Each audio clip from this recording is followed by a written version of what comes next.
নমস্কার বন্ধুরা, আজ বানাবো এই গরমের দিনে কাতলা মাছের আলু দিয়ে পাতলা করে ঝোল। তার জন্য কাতলা মাছের নুন হলুদ মাখিয়ে রেখেছি, আলুগুলো টুকরো করে কেটে নুন হলুদ মাখিয়ে রেখেছি, জিরের গুঁড়ো, লঙ্কার গুঁড়ো, নুন, হলুদ একটু জল দিয়ে গুলে নেব।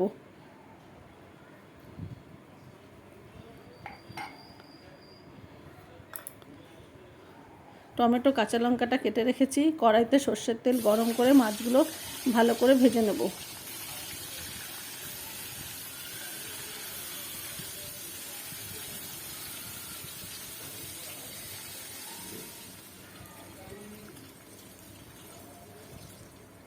ভাজা মাছগুলো তুলে রাখলাম। এবার ওই তেলে ফোড়ন দিলাম গোটা জিরে আর শুকনো লঙ্কা। এবার আলুগুলো ভেজে নেব।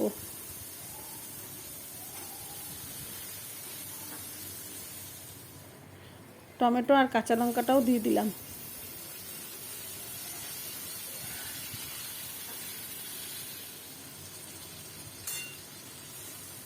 যে মশলাটা গুলে রেখেছিলাম মশলাটা ঢেলে দিলাম।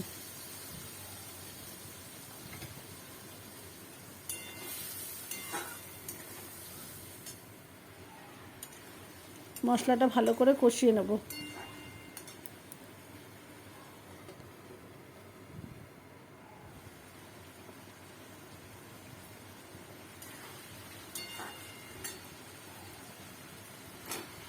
মশলাটা কষানো হয়ে গেছে, তার মধ্যে মাছ ভাজা পিসগুলো দিয়ে দিলাম।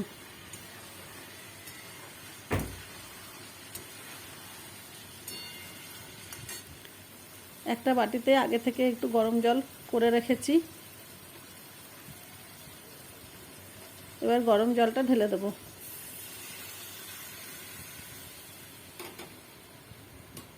ভালো করে এবার ফুটতে দেবো।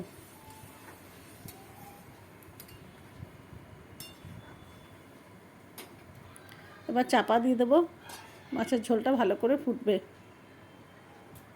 হয়ে গেল সুস্বাদু মাছের ঝোল। আপনারাও বানিয়ে দেখতে পারেন এইভাবে মাছের ঝোল।